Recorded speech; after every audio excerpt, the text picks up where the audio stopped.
9,500 kilometre पे फैली हुई है। इतना कोयला तो एक समुंदर का कोयले का समुंदर है। और इसकी जो एनर्जी है, जो इसका डीजल बनाने का पोटेंशियल है, वो तो मिडल ईस्ट के तेल के पूरे ज़खायर से भी ज़्यादा है। हमने तो ड्रिलिंग की, स्टील के पाइप्स डाले, कोयले तक गए, कोयले को आग लगाई, ऊपर से स्टीम और हाई प्रेशर ऑक्सीजन इंजेक्ट की, और वो कोयले को जब आग लगे और उसको ऑक्सीजन मिले और स्टीम मिले तो वो कोयला जो है वो कोल गैस में तब्दील हो जाता है। तो 2 साल से 2015 की मई से 28 मई से बल्कि बिजली बन रही है वहाँ पे। फिर हम सिंध के चीफ मिनिस्टर को मुबारकबाद खत लिखा कि जी आपकी प्रोजेक्ट है, ये कामयाब हो गए। और हमने पता नहीं खुश हो गए किस किस को बताया। जिस दिन से वो ख़त लिखा ना, उसी दिन उन्होंने हमारे पैसे बंद कर दिए। ये प्रोजेक्ट बंद करने का गवर्नमेंट का स्टैंडर्ड तरीका है, पैसे बंद कर दो, फिर कहो कि जी इन लोगों से काम हुआ नहीं है तो हमने बंद कर दिया। लेकिन एक चलते प्रोजेक्ट को इस तरह तबाह करना जिस पे 3-4 बिलियन रुपया खर्च हो चुका हो, इसी वक्त किसी न किसी को इसकी जिम्मेदारी कबूल करनी पड़ेगी। डॉक्टर साहब, बात करते हैं थर कोल पावर प्रोजेक्ट की, चूँकि ये आपने शुरू किया, आपके दौर में शुरू हुआ, तो इसका बताएं कि पाकिस्तान में इस वक्त कितना कोयला वहाँ पे थर में मौजूद है और इससे कितनी ज़रूरियात को पूरा किया जा सकता है। जी, मैं जब नेस्कॉम से रिटायर हुआ था 2007 में, तो मैं 2008 में प्लानिंग कमीशन में मैंने ज्वाइन की। और वहाँ पे मेरे पास बहुत सी जिम्मेदारियाँ थीं, जिनमें एक ज़िम्मेदारी ये भी थी कि पाकिस्तान की मादनियात जो हैं उन पे तवज्जो दी जाए, उनके ऊपर कोई प्रोजेक्ट बनाए जाएँ जो मादनियात को हम अपने इस्तेमाल करके अपनी मईशत को फ़रोग़ दे सकें। तो उसमें उस ज़मन में उस वक्त मैंने 2 तरफ तवज्जो दी। एक तो रिकोडिक के कॉपर और गोल्ड ज़खायर पे, और एक थर के कोयले पे, जो कि उस वक्त तक अभी 2008-10 में अभी इस्तेमाल नहीं हो रहे थे। तो ये 2 बड़े प्रोजेक्ट्स प्लानिंग कमीशन में बनाए गए और इनको एक्निक से मंजूरी मिली। और रिकोडिक का प्रोजेक्ट बलूचिस्तान हुकूमत का था और थर का प्रोजेक्ट जो है ये सिंध गवर्नमेंट का था। और थर के प्रोजेक्ट को फेडरल गवर्नमेंट ने फ़ंड करना था, प्लानिंग कमीशन ने फ़ंड करना था, जबकि रिकोडिक को बलूचिस्तान गवर्नमेंट ने खुद ही फ़ंड करना था। तो ये थर का जो प्रोजेक्ट है, इसमें मैं बात आपने पूछी है, मैं ज़िक्र करना चाहता हूँ कि ये प्रोजेक्ट ये था कि हमारे साइंटिस्ट के ख़्याल में और सारी ड्रिलिंग को देख के कि कोयला ऊपर से सतह से लेके नीचे तक कोयले, जहाँ जिस गहराई में कोयला है 600 फुट की गहराई पे, वहाँ तक ज़मीन क्या स्ट्रक्चर क्या है, पानी कहाँ पे है, पानी कहाँ पे नहीं है, रेत कहाँ पे है, रेत कहाँ पे नहीं है, पत्थर कहाँ पे है, पत्थर कहाँ, उसके बाद फिर कोयला कहाँ शुरू होता है, कोयले की कितनी थिकनेस है, कितनी मोटाई है, तो ये सारा कुछ देख के कोयले की क्वालिटी क्या है, ये सारा हमने ड्रिलिंग करके सारा डेटा जमा कर लिया।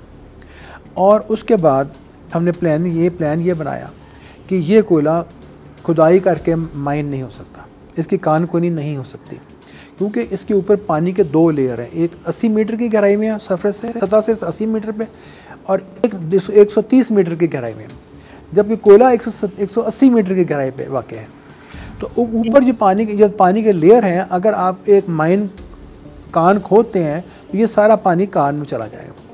और ये पानी एक नीचे वाला पानी रन ऑफ का इससे आ रहा है, ऊपर का पानी जो है ये बारिश का पानी है।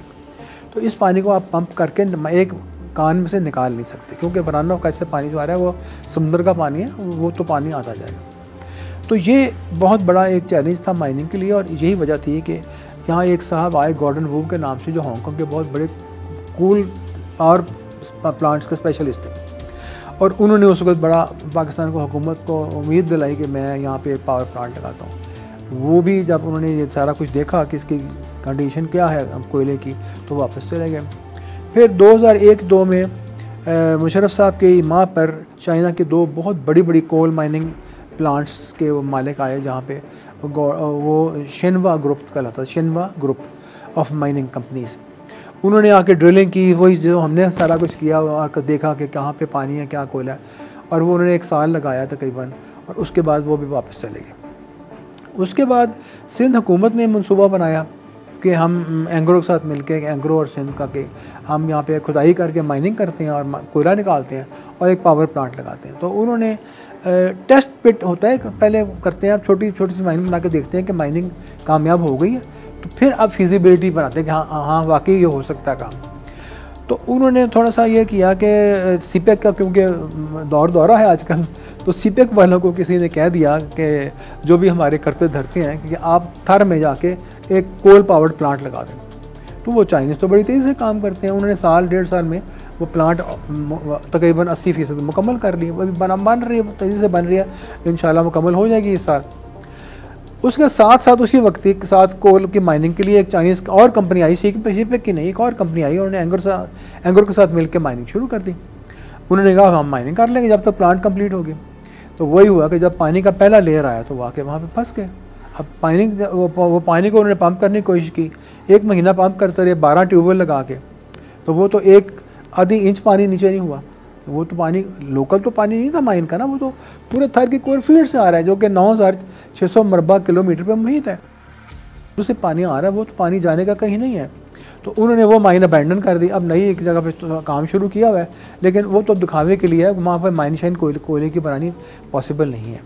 तो हमने तो ये किया अपने प्रोजेक्ट में कि हमने तो माइनिंग का प्लान ही नहीं बनाया, हमने तो ड्रिलिंग की, स्टील के पाइप्स डाले, कोयले तक गए, कोयले को आग लगाई, ऊपर से स्टीम और हाई प्रेशर ऑक्सीजन इंजेक्ट की, एयर ऑक्सीजन की मिक्सचर, और वो कोयले को जब आग लगे और उसको ऑक्सीजन मिले और स्टीम मिले तो वो कोयला जो है वो कोल गैस में तब्दील हो जाता है। तो इस तरह की हमने कुओं की 1-1 किलोमीटर लंबी बहुत सारे कुओं बना कर कुओं की लाइन लगा दी। और हमारे पास हॉरिजॉन्टल ड्रिलिंग टेक्नोलॉजी है पाकिस्तान में, हम वाहिद लोग हैं जिनके पास है। हमने हॉरिजॉन्टली ड्रिल करके नीचे से सारे वेल को कनेक्ट कर दिया एक टनल के साथ। ये सिर्फ सलाहियत हमारे पास है। तो वो जब वेल को आप फायर करते हैं तो अगले वेल से गैस निकलनी शुरू हो गई। जब ये दरम्यान में कोयला ख़त्म हो गया, 2 वेल 200-250 फीट दूर है, तो ये कोयला ख़त्म हो गया, अगले वेल को फायर किया, अगले से गैस ले ली, तो वो 1 किलोमीटर लंबी लाइन हमारी हमें 1.5 साल तक गैस देती है। तो इस तरह की कई लाइन्स हम बना के तो उनमें से गैस लेके और हमने बिजली बनानी शुरू कर दी। हमने पावर प्लांट लगा ली, हमने केमिकल प्लांट लगा ली जो गैस को साफ़ करती है, हमने जनरेटर्स लगा लिए बिजली। तो 2 साल से 2015 की मई से 28 मई से बल्कि बिजली बन रही है वहाँ पे, ठीक है।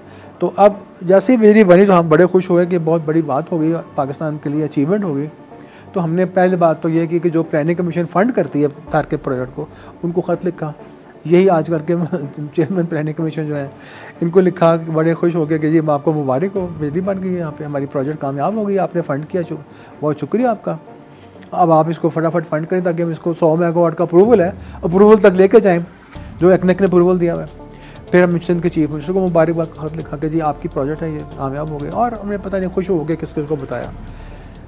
जिस दिन से वो ख़त लिखा ना, उसी दिन उन्होंने हमारे पैसे बंद कर दिए और आज तक पैसा हमें नहीं दिया, ठीक है। 2 साल हो गए। अब मैंने मजबूरी 3-4 दिन पहले ख़त लिख दिया, प्राइम मिनिस्टर साहब को भी कॉपी भेज दिया, सबको लिख दिया कि जी 31 तारीख से ये प्रोजेक्ट बंद हो रहा है मई की, और लोग अपने घर जा रहे हैं। तो अब हम पैसे नहीं दे सकते, ज़ाहिर हम क्या करें। तो ये प्रोजेक्ट बंद करने का गवर्नमेंट का स्टैंडर्ड तरीका है, पैसे बंद कर दो, उसके बाद क्या कुछ अर्सा गुजरने दो, फिर क्या हो कि जी इन लोगों से काम हुआ नहीं है तो हमने बंद कर दी। तो अब यहाँ पे तो ये हुआ कि काम तो हुआ है, और आपकी मेरा ख्याल BBC से लेके और PTV और 15 चैनल्स ने डॉक्यूमेंट्रीज उसके दिखाई हैं, और दुनिया जहान के वहाँ पे वो जितने आपके नेशनल मैनेजमेंट कोर्स होते हैं उनके वो रेगुलर विजिट्स पे है। एडमिनिस्ट्रेशन कमांड स्टाफ का कोटा है, उनके रेगुलर विजिट्स पे है। सारी दुनिया देखती है, चलती तो चीज़ चल रही है, बिजली बन रही तो बन रही है, उसको कोई डिनाई तो नहीं कर सकता। लेकिन एक चलते प्रोजेक्ट को इस तरह तबाह करना जिस पे 3-4 बिलियन रुपया खर्च हो चुका हो, मेरा ख्याल है किसी वक्त किसी न किसी को इसकी जिम्मेदारी कबूल करनी पड़ेगी। क्योंकि थार का कोयला जो है वो एक 35, 40, 50 फुट मोटी कोयले की स्लैब है जो 9,500 किलोमीटर पे फैली हुई है। इतना कोयला तो एक समुंदर का कोयले का समुंदर है, और इसकी जो एनर्जी है, जो इसका डीजल बनाने का पोटेंशियल है, वो तो मिडल ईस्ट के तेल के पूरे ज़खायर से भी ज़्यादा है। मैंने कहा भाई हमारी हुकूमत तो कहती है यहाँ से बंद ही नहीं कुछ सकता। तो वो उन्होंने फिर ये कहा कि या आपकी हुकूमत कानों से सुन नहीं सकती या आंखों से देख नहीं सकती। कितनी हमारी ज़रूरियात के लिए काफ़ी है वहाँ से जो कोयला जो लामहदूद वहाँ से आप गैस बना सकते हैं। मैंने जब ये पावर प्लांट चलाई और ये गैस बनानी शुरू की तो मैंने उज़्बेकिस्तान से, जहाँ पे दुनिया की सबसे पुरानी अंडरग्राउंड गैसिफिकेशन प्लांट चल रही है 1955 से, वहाँ के एक्सपर्ट्स इनवाइट किए उज़्बेक एम्बेसडर को रिक्वेस्ट करके, वो आके हमारी प्लांट पे रहे 10-15 दिन। मैंने चाइना से यूनिवर्सिटी ऑफ माइनिंग टेक्नोलॉजी के 2 प्रोफेसर्स को इनवाइट किया, वो आके हमारे प्लांट पे रहे और फिर गए और फिर 2-3 दफ़ा उनको विजिट कराई। उन्होंने गैस बनती देखी, उन्होंने बिजली बनती देखी, और फिर मैंने उनको यहाँ इस दफ्तर में बुलाया, यहाँ पे कॉन्फ्रेंस रूम में बैठ के मैंने उनसे सवाल पूछा। मैंने कहा कि हम कितनी बिजली बना सकते हैं और कितनी गैस बना सकते हैं थार के कोयले का। पूरा उनको कोल फील्ड का मैंने डेटा जियोलॉजिकल सर्वे पाकिस्तान का दे दिया, GSP का डेटा दे। उन्होंने कहा कि आप यहाँ से लामहदूद गैस बना सकते हैं, घरों में इस्तेमाल करें, गैस से फर्टिलाइज़र बनाएं, गैस से बिजली बनाएं, गैस से डीजल बनाएं, गैस से सिंथेटिक फाइबर्स बनाएं और लामहदूद तादाद में यहाँ से बिजली बना सकते हैं। इसमें कोई लिमिट नहीं, क्योंकि थार का कोयला जो है वो एक 35-40-50 फुट मोटी कोयले की स्लैब है जो 9,500 किलोमीटर पे फैली हुई है। इतना कोयला तो एक समुंदर का कोयले का समुंदर है, और इसकी जो एनर्जी है, जो इसका डीजल बनाने का पोटेंशियल है, वो तो मिडल ईस्ट के तेल के पूरे ज़खायर से भी ज़्यादा है। तो उन्होंने कहा ये तो आप बड़े खुशकिस्मत हैं और आप यही टेक्नोलॉजी से ये कोयला बिजली बन सकती है और गैस बन सकती है और डीजल बन सकता है, इससे माइनिंग नहीं हो सकती। ये उन एक्सपर्ट्स की वर्डिक्ट है। मैंने कहा भाई हमारी हुकूमत तो कहती है यहाँ से बन ही नहीं कुछ सकता। तो वो उन्होंने फिर आगे ये कहा कि या आपकी हुकूमत कानों से सुन नहीं सकती या आंखों से देख नहीं सकती। बड़े दुख से वो ये बात कह के गए।